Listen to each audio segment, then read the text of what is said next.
भारत ने Vienna convention की धज्जियां बिखेर दी। पाकिस्तानी हाई कमीशन का एहलकार गिरफ्तार कर लिया। पाकिस्तानी हुकाम ने पुरजोर अंदाज में मामला उठाया तो चंद घंटे बाद एहलकार को रिहा कर दिया गया। एहलकार से जबरदस्ती सादा कागज पर तहरीर भी लिखवाई। कन्वेंशन बराए सफारती ताल्लुकात की खिलाफ वर्जी पर पाकिस्तान का भारत से शदीद एहतजाज।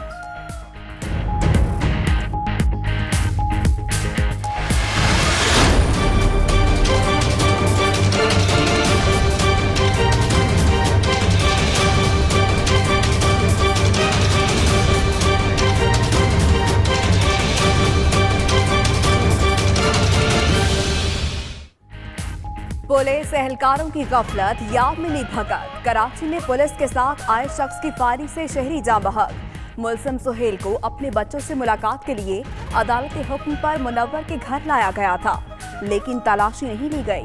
मकतूल के भाई का कहना है जख्मी होने पर मुनव्वर अस्पताल लेकर जाने के लिए चीखता रहा।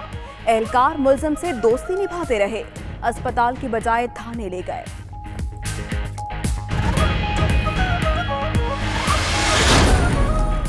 बिलावल भुट्टो जरदारी का तैयारा हादसे से बाल बाल बच गया। पीपल्स पार्टी के चेयरमैन का तैयारा लैंडिंग करते हुए रनवे से उतर गया। वाक़या बेनज़ीर भुट्टो एयरपोर्ट पर पेश आया। बिलावल भुट्टो खैरियत से हैं, इस्लामाबाद पहुंच गए।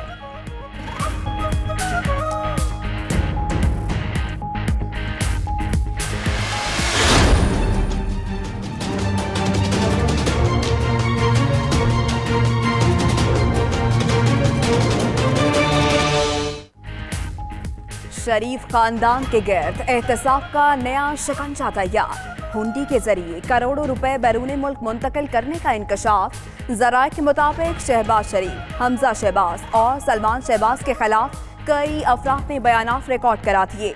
नैब ने आमदन से जायद असासों पर शरीफ खानदान के खिलाफ एक और केस की तैयारी शुरू कर दी।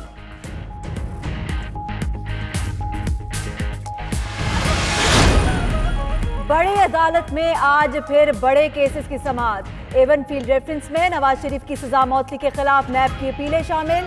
चीफ जस्टिस की सरबराही में 5 रुकनी बेंच समाअत करेगा। बैरून मुल्क असासों, IPPs, आबादी में इजाफे के केसेस की भी समाअत होगी। सानेहा APS, जेर जमीन पानी, गैर कानूनी भर्तियों के मुकदमात भी शामिल।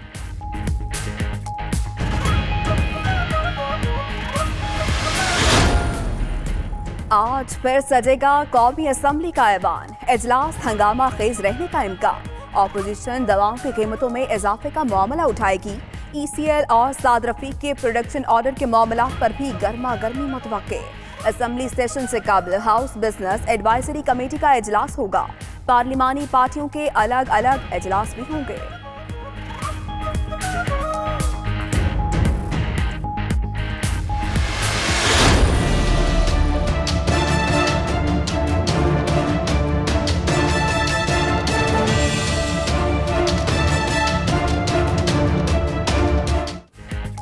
सख्त सर्दी में सिंध के सियासी माहौल में गर्मी मुतवक्के। वजीर आजम इमरान खान और वफाकी वजीर इत्तलाआत फवाद चौधरी के दौरा सिंध का शेड्यूल तय।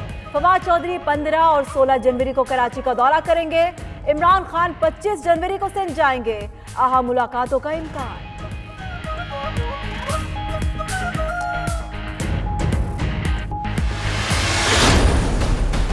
नवाज शरीफ साहब और जरदारी साहब जो पाकिस्तान में 2 सियासी जमातें चला रहे थे, सियासी तौर के ऊपर तो उनका खात्मा हो चुका है। एक चला गया है, दूसरे को जाने वाला है, तो इंशाल्लाह अच्छा वक्त गुजरेगा इनका। सिंध जो है वो पाकिस्तान का हिस्सा है। पाकिस्तान में वहाँ आने जाने से कौन रोक सकता है? वो तो वैसे ही मेरा ख्याल है सईद गनी साहब किसी दिन जल्दी उठ गए थे तो उन्होंने सिंध जाने से कोई नहीं रोक सकता। फवाद चौधरी कहते हैं एक जेल चला गया, दूसरा जाने वाला है, खूब वक्त गुजारेंगे।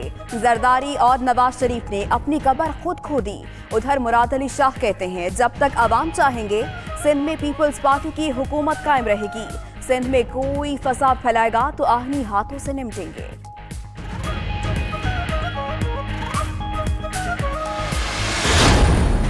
स्पीकर बलोचिस्तान असेंबली अपनी ही हुकूमत के खिलाफ फिर सरगर्म। हुक्मरान जमात BAP में इख्तलाफात की खबरों ने फिर सर उठा लिया।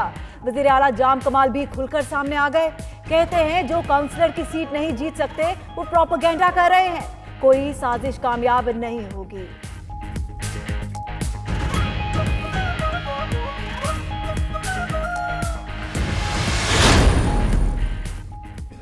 सेहत आमा की सहूलतों की बेहतरी के लिए नतीजा खेज इकदाम उठाए जा रहे हैं।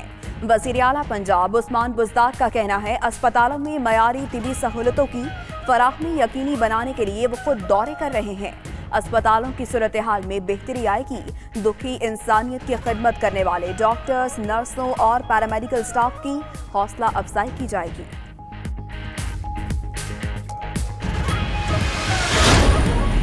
पतंगबाजी बसंत से पहले ही जाने लेने लगी। शेखुपुरा में पतंग पकड़ने के लिए खेत में जाने वाला नौजवान कत्ल, गुरसा का एहतजाज, सड़क ब्लॉक कर दी। गुजरावाला में धाती डोर फिरने से 3 साला बच्चा जख्मी, अस्पताल में हालत तशवीशनाक। उधर लाहौर में पतंगबाजों और पतंग फरोशों के खिलाफ क्रैकडाउन, कई गिरफ्तार।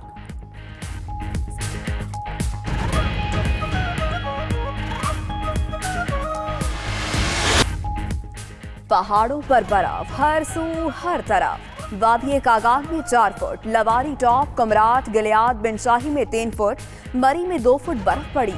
करख में 30 साल बाद रूई के गाले बरसे। बर्फबारी के बाइस कई रास्ते बंद, लोग महसूर। गाड़ियों की कतारें लग गईं। उधर कोयटा में पारा -8 तक गिर गया। सड़कों पर खड़ा पानी भी जम गया।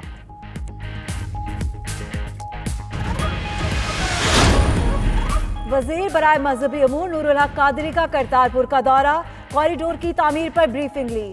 कहते हैं मंसूबा बर वक्त मुकम्मल किया जाएगा, रुकावटें फौरी खत्म की जाएं। करतारपुर में सिख यात्रियों के लिए 100 कमरे भी बनाएंगे। बाबा गुरु नानक के 550वें जन्मदिन पर पाकिस्तान के गुरुद्वारों में 20 बड़े मंसूबों पर काम जारी है।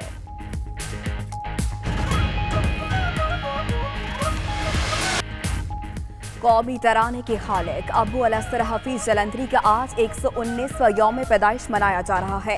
हफीज जलंधरी कातिल कलाम शायर थे, मुतरन्निम थे और खुद को गजल को कहलवाना पसंद करते थे। हफीज जलंधरी ने 4 जिल्दों पर मुश्तमिल शाहनामा इस्लाम जैसा शानदार अदबी विरसा भी छोड़ा।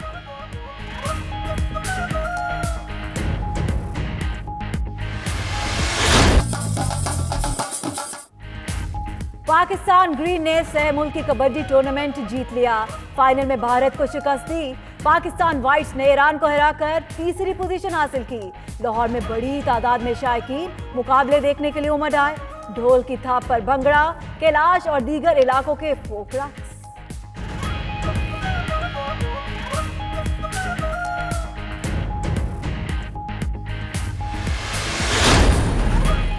अमरीकी वजीर खारजा का कतर का दौरा, फौजी अड्डे में तोसी का मुआहिदा। कतरी हम मनसब से मुलाकात भी की। माइक पॉम्पियो का कहना है अमरीका और कतर के दरमियान दिफाई ताल्लुकात में इजाफा हो रहा है। कतर और दीगर खलीजी मुल्कों में सफारती तनाज़ा खत्म होना चाहिए। पॉम्पियो बाद में सऊदी अरब पहुंच गए, आदिल अल जबील से मुलाकात की।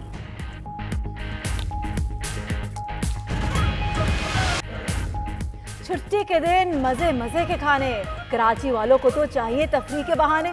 बड़ी तादाद में शहरी ईद फेस्टिवल पहुंच गए, लजीज खानों का मजा उड़ाया। मिर्चों के पकौड़े खाने का मुकाबला भी सजाया।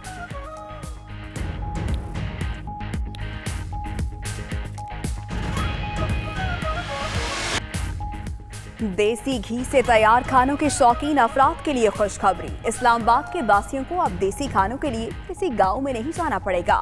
साग, मकई की रोटी और दीगर रवायती खाने शहरे इक्तदार में भी दस्तयाब हैं।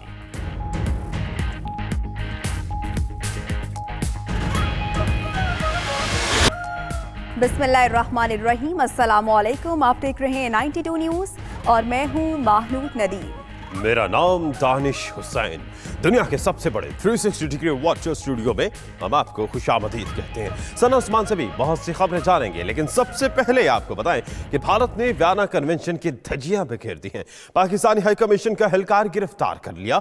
पाकिस्तानी हुक्काम के पुरजोर अंदाज में मामला उठाने पर चंद ही घंटे बाद एहलकार को रिहा कर दिया गया।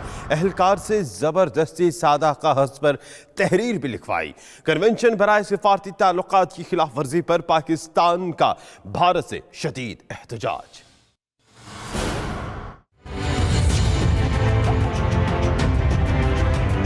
भारत खारजा पॉलिसी महाज पर घबराहट का शिकार, बदहवासी में सफारती आदाब भूल गया। भारतीय हुकाम के हाथों पाकिस्तानी हाई कमीशन दिल्ली के एहलकार की गिरफ्तारी और हिब्स बेजा में रखने पर पाकिस्तानी हुकाम ने पुरजोर अंदाज में मामला भारतीय हुकूमत के सामने उठाया तो भारतीय हुकाम ने चंद घंटे बाद पाकिस्तानी एहलकार को रिहा कर दिया।